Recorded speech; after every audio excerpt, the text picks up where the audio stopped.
नमस्कार मंडळी, स्वाद रेसिपीमध्ये आपले खूप खूप मनापासून स्वागत। तर आज आपण महाशिवरात्री स्पेशल टम्म फुगणारे, अजिबात तेलकट न होणारे, कुरकुरीत असे साबुदाणा वडे बनवतोय। तर रेसिपी शेवटपर्यंत नक्की बघा आणि रेसिपी आवडली तर रेसिपीला लाईक करायला विसरू नका। तर साबुदाणा वडे बनवण्यासाठी इथे मी वाटीभर साबुदाणा भिजवून घेतला आहे। भिजलेला साबुदाणा बघू शकता छान असा मऊसूत भिजलेला आहे।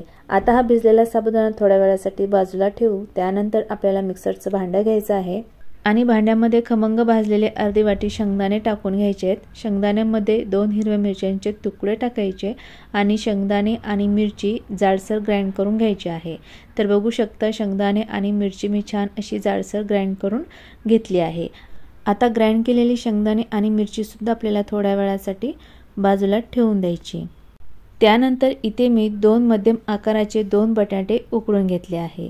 आता उकडलेले बटाटे आपल्याला खिसून घ्यायचे। त्यासाठी इथे मी ताट घेतलं आणि खिसणी घेतली। आता खिसणीने आपल्याला हे दोन्ही सुद्धा बटाटे खिसून घ्यायचे आहे। या ठिकाणी आपण 1 वाटी साबुदाण्याच्या प्रमाणामध्ये 2 उकडलेले बटाटे वापरलेले आहेत।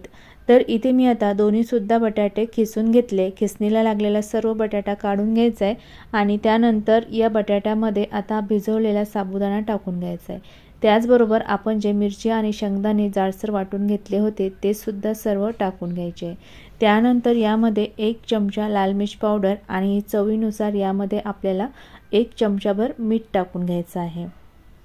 तर टाकलेले सगळे पदार्थ आता हाताने मिक्स करत आपल्याला या मिश्रणाचा वडे बनवण्यासाठी छान असा गोळा तयार करून घ्यायचा आहे। तर या ठिकाणी सर्व साहित्य मिक्स करून झाले आणि मिक्स झाल्यानंतर बघू शकता छान असा गोळा तयार झालाय। तर आपल्याला या ठिकाणी वड्यासोबत खाण्यासाठी शेंगदाण्याची आमटी सुद्धा तयार करायची। तोपर्यंत आपण हा तयार केलेला गोळा साईडला झाकून ठेवून देऊ। त्यानंतर इथे मी आपण ज्या भांड्यामध्ये शेंगदाणे आणि मिरची ग्राइंड केली होती तेच भांडं घेतले। भांड्यामध्ये अर्धी वाटी खमंग भाजलेले आणि साल काढून घेतलेले शेंगदाणे टाकून घ्यायचे।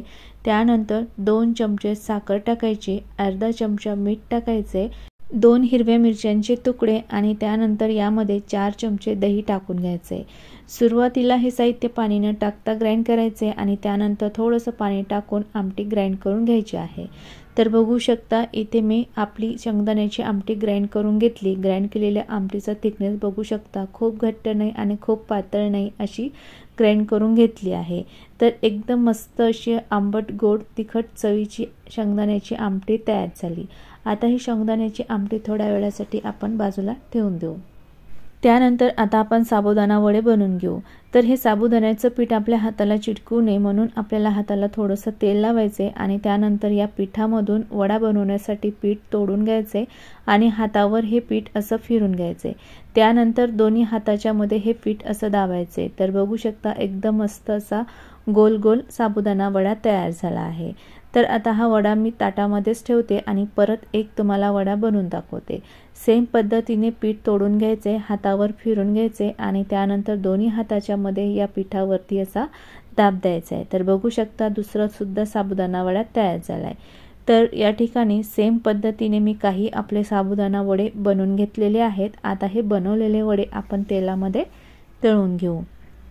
तर वडे तळण्यासाठी कढईमध्ये मी तेल गरम करून घेतलेलं आहे। तेल गरम झाल्यानंतर आता या कढईतल्या तेलामध्ये बसतील तेवढे वडे आपल्याला सोडून घ्यायचे आणि वडे तेलामध्ये सोडल्यानंतर आपल्याला गॅसची फ्लेम मध्यमच ठेवायची आहे। मध्यम आचेवरतीच हे वडे आपल्याला कुरकुरीत होईपर्यंत तळायचे आहे। वडे तेलामध्ये सोडल्यानंतर वडे आपल्याला एकाच साईडने 2 ते 3 मिनिटं तळून घ्यायचे। 2 मिनिटं वडे तळून झाल्यानंतर बघू शकता तेलावरती तरंगलेले आहे आणि छान असे वडे आपले फुगलेले सुद्धा आहेत। तर असे वडे फुगले की आपल्याला वड्याची साईड बदलून घ्यायची आणि दुसऱ्या साईडने सुद्धा आपल्याला हे वडे 2 मिनिटं तळून घ्यायचे आहे। 2 मिनिटांनी आपल्याला परत या वड्याची साईड बदलून घ्यायची। तर अशी 2-2 मिनिटांनी वड्याची साईड बदलत आपल्याला हे साबुदाण्याचे वडे छान कुरकुरीत होईपर्यंत तळून घ्यायचे। तर या ठिकाणी साबुदाणा वड्याची साईड बदलत साबुदाणा वडा मी छान असा ब्राऊन रंगाचा तळून घेतला आहे आणि बघू शकता वडे किती छान टम्म फुगलेत, अजिबात तेलामध्ये फुटलेले सुद्धा नाही।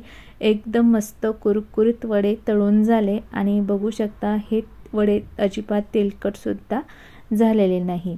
तर तळलेले वडे मी आता बाजूला ठेवते आणि परत काही तुम्हाला मी वडे तळून दाखवते। तर सेम पद्धतीने आपल्याला कढईमध्ये वडे सोडायचे आहे आणि एकाच साईडनी वडे आपल्याला 2 मिनिटं तळू द्यायचे आहे। वडे छान तेलावरती तरंगले की आपल्याला वड्याची साईड बदलून घ्यायची आणि दुसऱ्या साईडने सुद्धा वडे 2 मिनिटं तळू द्यायचे आहे।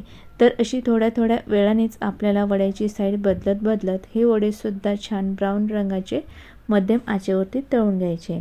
तर या ठिकाणी बघू शकता दुसरे सुद्धा वडे तळून झाले आणि तळताना अजिबात वडे तेलामध्ये फुटलेले नाही, टम्म असे वडे आपले फुगलेले आहे, मस्त कुरकुरीत वडे तळून झाले आहे। तर अशाच पद्धतीने आपल्याला बाकीचे सगळे वडे सुद्धा तळून घ्यायचे आहे। तर या ठिकाणी आपली उपवासाची शेंगदाण्याची आमटी आणि कुरकुरीत असे साबुदाण्याचे वडे तयार झाले आहेत। बघू शकता खूप मस्त असे आपले साबुदाण्याचे वडे तयार झालेले आहे आणि हे वडे अजिबात तेलकट सुद्धा झालेले नाही, मस्त असे टम्म फुगलेत। आणि या ठिकाणी मी तुम्हाला हा वडा तोडून सुद्धा दाखवते। बघू शकता एकदम मस्त बाहेरून कुरकुरीत आणि आतमधून सॉफ्ट असे आपले साबुदाण्याचे वडे तयार झाले। तर येणाऱ्या महाशिवरात्रीला माझ्या पद्धतीने असे साबुदाण्याचे वडे नक्की करून बघा। रेसिपी आवडली असेल तर रेसिपीला लाईक आणि चॅनलला सबस्क्राईब केलं नसेल तर प्लीज सबस्क्राईब करा। परत भेटूयात पुढच्या व्हिडिओमध्ये, तोपर्यंत बाय बाय, टेक केअर।